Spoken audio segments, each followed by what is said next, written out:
This is Susquehanna City. It consists of 27 buildings and several flats along the wall.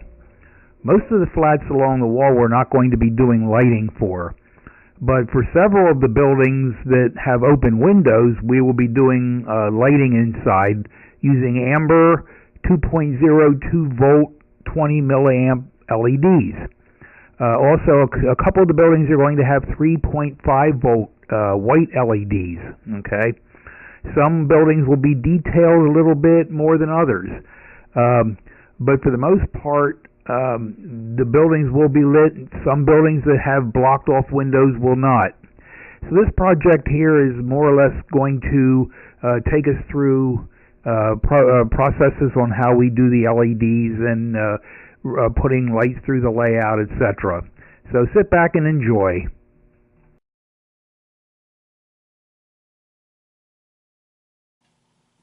Hi, this is Tony Segro. I'm doing a lighting project along with a friend of mine who's also part of the layout. His name's Hans.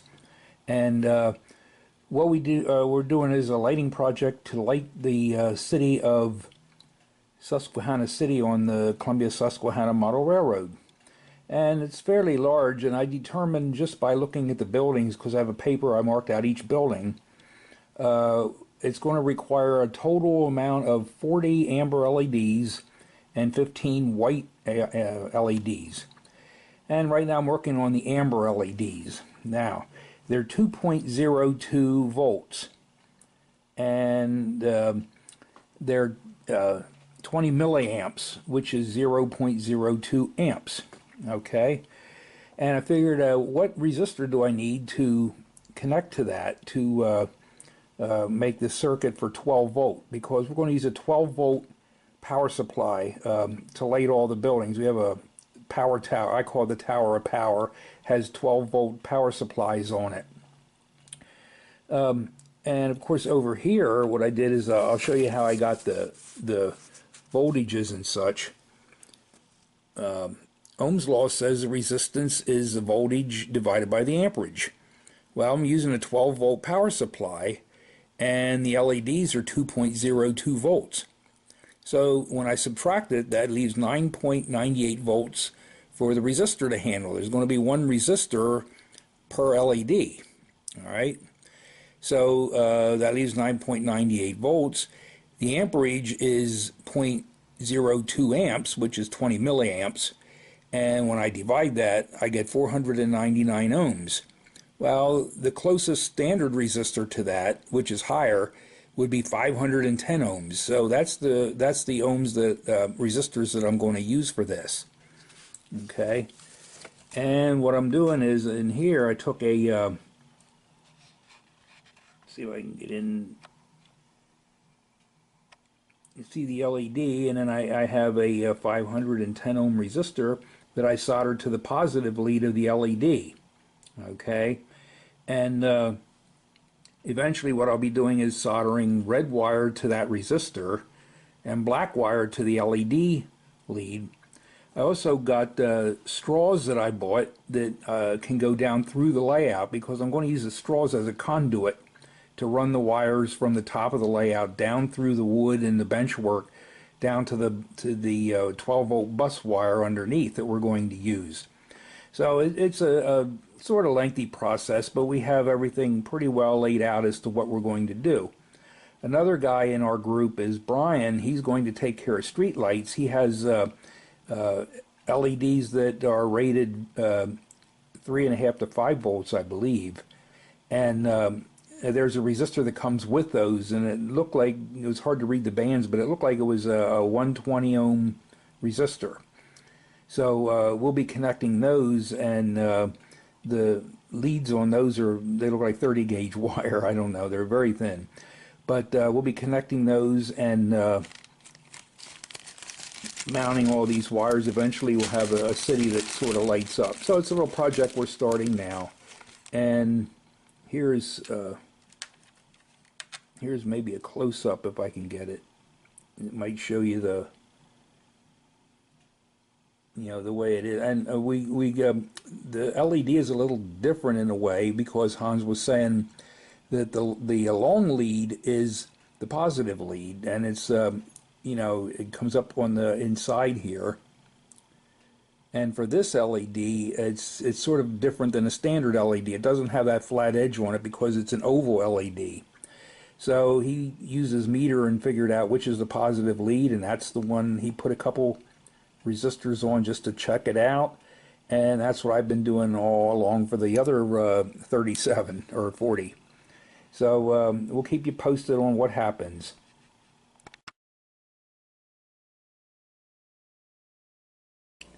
To solder the LED here, this is a white LED, so I had to use a 470 ohm resistor.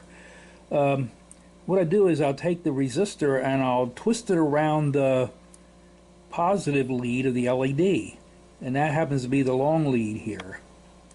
See if I can get in close enough you can see. I just took the resistor lead and twisted it around the LED lead. Okay, and I have it in a vice clamp here, so you know, it helps solder it easier because I don't need 3 hands to hold stuff. And what I'll do is I'll just I have my soldering iron heating up, and I'll get some flux here, which is this stuff here that I use. And they also have a liquid flux that I use too. But this stuff here, I just take a flat toothpick, dab it on there, and put some flux on the lead. Okay, I'm just going to take a little flux here in my. Let's see if I can do it without getting my fingers in the road here. Just take my, and I sort of just rub it over the lead with the toothpick and just putting the flux on, okay? Now I'll come back, I had 2 different kinds of solder. This here is a little bit thicker solder. And I can use, I'll just get some of this, oh wait, here's the thicker stuff. Pick up the right thing now. There, that's the thicker stuff. I use it, just get some solder onto my iron. I'll clean my iron off first using this thing right here. Just rub it in there and get some of the oxidation off. And then come back over, I'll add some flux from solder. And I just run the iron up and down that lead, and it'll solder, and it'll flow easier. And that easy, then the lead is soldered on. Okay, you can see the solder flow. I could try doing my my magnifying glass. I don't know if this will help you see anything better or not. And the solder flows in between where the leads are, and that's together now. So that creates one current, one connection there, okay? I'll probably eventually cover it with either heat shrink tubing or electrical tape. And that's basically how I solder LEDs with resistors. And make sure you use the positive lead of the LED, and usually that's the longer lead on the LED, or the flat edge, if you have your LED has a flat edge.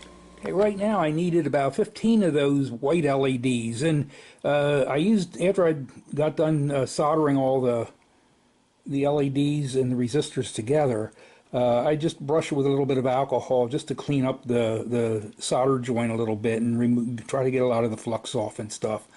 But I wanted to make note about the resistor. Again, I'm using 3.5 volt LED here, and it's going to be in a 12 volt circuit, okay?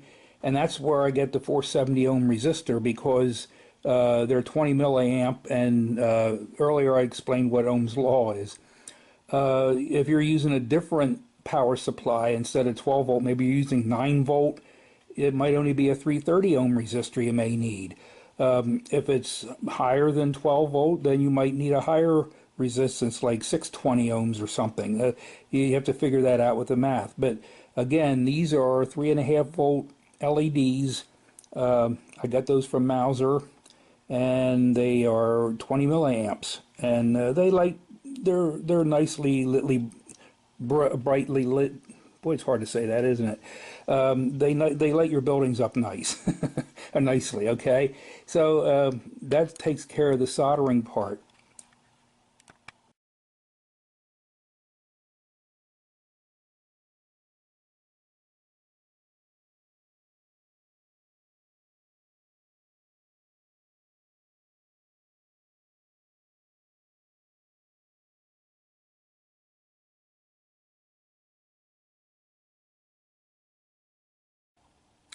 Hi, this is Tony, and I'm down now at the train layout. Okay, I'm just going to pan through the city area that we're going to plan to light right now. And you can see there's a number of buildings here, and we're going to try to put lights in there. Some buildings may just take one light. Some buildings may take as many as four. And I think that station over there might take 6, maybe 8. So we'll see. And some of these buildings can easily be lit. Okay, and of course some of them are back against the wall. They're flats and they don't really have lights in there. One of the buildings we're going to light, if I can move down this way, is this building right in here. Has a pavilion, like there's a light in there. We won't have a light in this building, I don't think. We'll have a light there, and then there's a pole, like an outdoor light there. But what I did, and I got Fred to help me out, because the drill bit that we were using to drill through the layout wasn't very big compared to how far we had to go through the layout. I thought it was just a plywood and homosote, but in some areas there's other boards under the layout, like an even stronger brace or something. Okay. Well, anyway, what I did is I cut into the 20-some buildings we're going to do. Let me zoom out a minute. What I did is I cut holes down here into into the foam and through that, and then Fred drilled through the holes at the base of the homosote. And I bought these straws to insert in there to use as conduit for the lighting wires. Okay, and let me pan over here, and these are the straws I'm going to use. I got these at Hobby Lobby. It was $2.79 for 100 of them, so it's 2.7 cents a straw. And they have these little, I don't know if you can see them or not, they're like little spoony things at the end. So that can help guide the thing down and push them down through the layout. And then the wires are going to go down through the straws as conduit to go through the layout, and then they'll get hooked to a 12-volt bus wire underneath later on. And the bus wire going under the layout will come up through, and it will get wired into, it goes under the floor, and it will get wired into our tower of power over there, which has, you can see those white blocks there, they're each 12-volt power supplies. So we should have enough places to light lights on the layout. This is another part of the city I call Logan Park, and it has lights in. Just recently we found out that there's a 15-volt line going under this area. There's Christmas lights involved here and all. So we had to rewire resistors and all into there. Hans did a good job of rewiring the wires and getting some of these buildings to light up without flickering back and forth. He also did a subway station down under here, and not much had to be redid with the lighting down here, because that's a different type of lighting. That's like what they call strip lighting, LED lighting up underneath. So this area here is a separate area. This here is a little street fair thing that I've been putting together for a little like a street fair called the Logan Street Fair, because that's Logan Street. So we'll talk to you later as we go on soldering wires in and getting things mounted. Okay, I'm in the city, and I had to remove a lot of buildings here because I'm putting in straws, the conduits that are going to go between the top of the buildings where the lights will be, and down through the layout. So I just pan through here, and you can see some of the straws that I had to put into the holes. Some holes I had to open up a little bit. Some holes were good, and the hole in the church was a little bit too big, so I have to use my bigger straws for that. But I have straws that can do that. To open up the holes, I had to use this bad boy drill bit. It's like maybe 18 inches long. It's a 1/4 inch drill bit. But it worked, and I got the holes open. Some of them I had fun to reach because they're along the back row, but I made it, and nothing got damaged. So eventually what I'll do is we'll be putting wires in. Some of these buildings are going to have 2 LEDs per circuit. So I'm going to do those in parallel. I'm going to solder those together in parallel with a little heat shrink tubing or something to keep them together, blacks going with black and red going with red, and there'll be one set of wires going down through each of these holes. So I'll keep you posted as we go, and this is how I'm going to be lighting the layout, with lights going through conduit straws through the layout.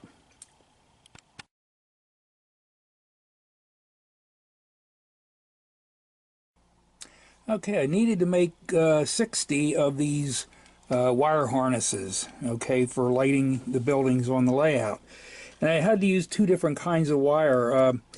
Hans had given me some pieces of wire to use, and what I did, to allow enough room for the wires to go through the straws from the top to the bottom, I allowed 16 inches of lead wire, okay, which should be enough. And to do that, I just took my 12-inch ruler and I taped on a 4-inch extension, okay? So that gives me the 16-inch. I can just use that as a gauge to measure the wire and cut it. These I did, once I stripped the black and red wire Hans had given me, I stripped the ends a little bit so that I can easily pull these off and solder LEDs and resistor leads to those, okay? Now these wires are stranded wire, okay? So I have a special tool I'm going to use for stranded wire only. This is a certain type of stripper that I use, and I just put the wires in there for whatever, and I'm going basically maybe a ½ inch or less, and I just put the wire in there and just pull it back a little bit, and that strips the wire, okay? Once that ran out, then I'm using a thicker wire. It's solid wire, okay? It's not stranded anymore. So to do the solid wire stripping, I use this tool, okay? And I put this into the 20-22 gauge slot, which is down here at the end, and I can strip the wire the same way, okay? So I get that stripping. I want to leave the little things on the end for now, and I'll take those off when it comes time to soldering, all right? And the other end at the bottom, where it's already down at the bottom of the layout, I didn't strip those yet, because we can strip those when it's time to solder these wires right to the bus wire underneath, okay? This one here is a finished one, where I actually soldered the LED to the wires, okay? And the positive side is where I put the resistor, all right? And I soldered the red wire onto the positive leads, and the white wire I'm using for the negative leads. Although black is the negative color, right now I'm going to use white, because the roll of wire I got was doorbell wire, and it's red and white. So I'll just color this down here with a Sharpie pen so we know that that's actually black wire, okay? And eventually then I'll finish all 60 of these. 45 amber LEDs, and I'm going to have 15 white LEDs, okay? And the white LEDs are 3.5 volt, so they have like a different resistor than the amber LEDs, which are 2 volt. So it'll be a little while till I get all these soldered and the LEDs soldered onto the wires. Eventually I want to get some heat shrink tubing, and with the heat shrink tubing I put electrical tape on this. I want to insulate the metal leads, because if the metal leads touch each other before they get up to the LED, then the LED won't light. So the electrical current is lazy. It wants to find the shortest path possible. And if there's any metal showing up into here, it'll come up, jump across, and go back down. It won't even get to the LED. Okay? So that's why I'm going to insulate each of the metal leads away from each other, so the current goes right up through the LED and out where it's supposed to. Okay? So I'll keep you posted on how we get, once we get all the wires hooked up and the lighting all done. Talk to you later. Okay, you probably saw these things already if you buy bread or buns or something in the store. And these make great little labels for the wires underneath. Once we get all the wires hooked in, I'm going to, you see, we're going to get more of these, And if you remember on that drawing, I had the buildings numbered. Well, I'm going to write a number here with a Sharpie pen. It tells me what building those wires are connected to, so I don't have to go figuring out, okay, what buildings are these, you know, and you'll see it just from this. So I'm going to use these for labeling the wires later on. Also, eventually I want to get some 1.8 millimeter LEDs. They're about half the size of this LED. And I figure I'm going to use those for street lights, maybe lights if I light the top of a billboard or something like that. And those I think I can get a bulk amount of those that I can use. And they'll be used for, like I said, lighting small things like street lights, maybe lights in an alley. If I want to have a little detailed scene in an alley and I want it to be visible, I'll add light. And of course, with that, then the amperage might be 10 milliamps instead of 20 milliamps. But I'll check and see. That's of course going to change the resistor value. It might be as much as 1,000 ohm or 1K ohm resistor till I'm done. So I'll keep you posted on that. Bye now.